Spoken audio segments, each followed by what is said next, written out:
Hello everyone. Today we'll be discussing naive Bayes algorithms. I'm saying algorithms because it can be used for classification as well as for regression. So first of all, because you have seen the name, you might be able to guess the formula. So it involves Bayes theorem. Okay, that's why it is Bayes algorithm. And why naive? We are going to assume that individual variables are conditionally independent given the response. Hence, in that sense, the algorithm is said to be naive because it is not, it's kind of assuming a simple type of relationship between the individual variables instead of having a complicated relationship. So, let me try to express what I'm saying in mathematical form so things would be easier to understand. We'll first go for classification.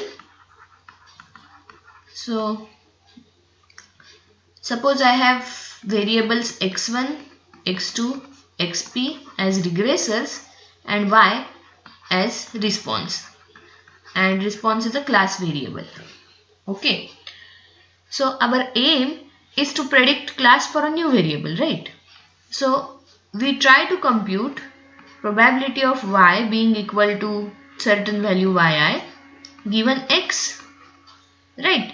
And whichever yi has highest probability, we will assign x to that y. This is what Bayes theorem would tell us. And by Bayes theorem, this formula I can write as probability of x given y equal to yi into probability of y equal to yi divided by sum of these quantities. So sum over j going from 1 to k, probability of x given y equal to yj into probability of y equal to yj, where y1, y2, yk are the only possible levels for y. Okay, so this is what Bayes theorem would tell us.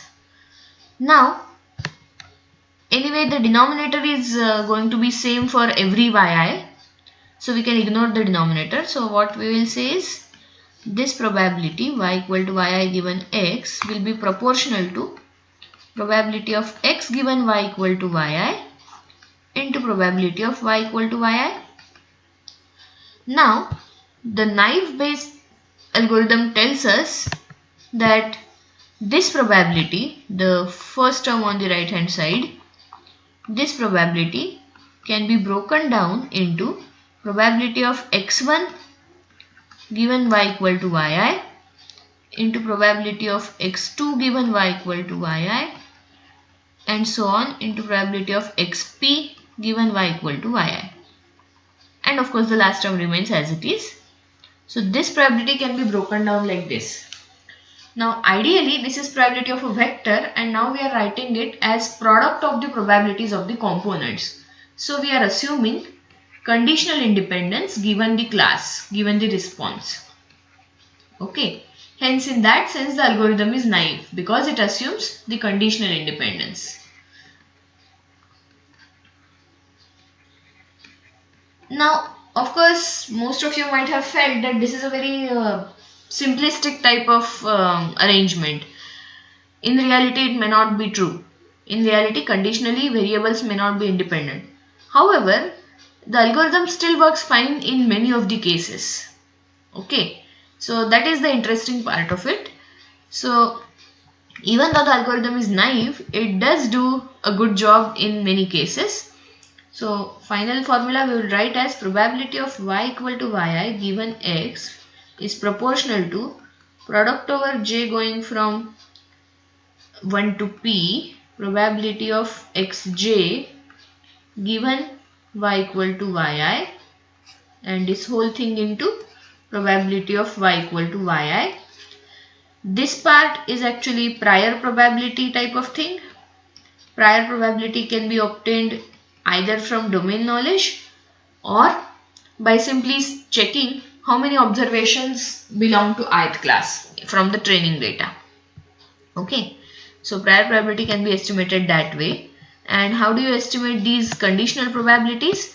Conditional probabilities can also be estimated by simply taking proportions. Okay, so probability of xj given y equal to yi. So if my xj's are also discrete, then in this class y equal to yi, out of, suppose you have like say 10 observations in this class y equal to yi, then out of those 10 observations, what is the value of xj for each of them? Okay, so the conditional probabilities can be estimated by conditional proportions. Okay, let me give a small example. So suppose you have y as say a person has cancer or doesn't have. So cancer, healthy. These are two possibilities for y.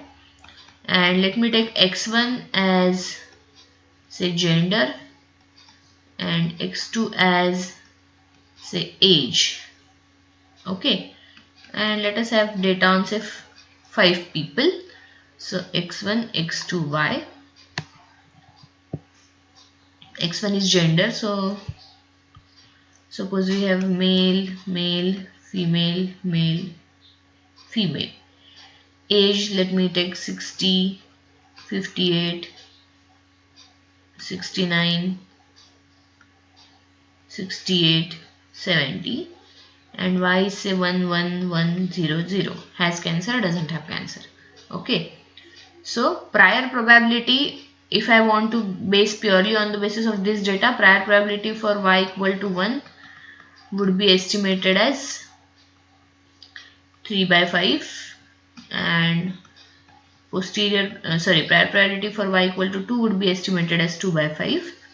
And now conditional probability of say x1 equal to m given y equal to 1 would be y equal to 1, there are 3 people out of which 2 are males. So this would become 2 by 3. Okay. And conditional probability of x1 equal to female given y equal to 1 would become 1 by 3. Similarly, you can do for age. If you want to treat age as continuous variable, you will have to take PDF kind of thing. Okay, you'll have to estimate PDF and then go for that value of the PDF. Okay, PDF can be estimated either via histogram method or via kernel density estimation method. Is it okay? So this is how naive Bayes classification works. Naive Bayes regression is also similar. The principle is similar. You again assume that individual variables are independent of each other. So the conditional PDF of y given x, because now response is continuous, conditional PDF of y given x is taken as proportional to marginal PDF of y and product over j going from 1 to p, PDF of individual xj's given y. Okay.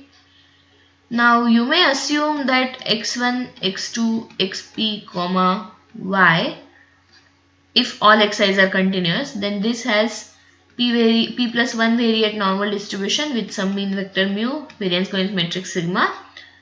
Okay, and we will assume that conditionally given y xj's are independent, so variance coherence matrix may be constructed in that way, and then the predictions can be done. Once you have the PDF, you can compute conditional expectation, and that expectation would be your estimate or the fitted value for that particular x. Okay, so this is how naive Bayes regression and naive Bayes classification works. As I said, it is naive because it assumes conditional independence of the regressors given the response, and Bayes because it is based on Bayes theorem. Okay, so let me stop here. Thank you.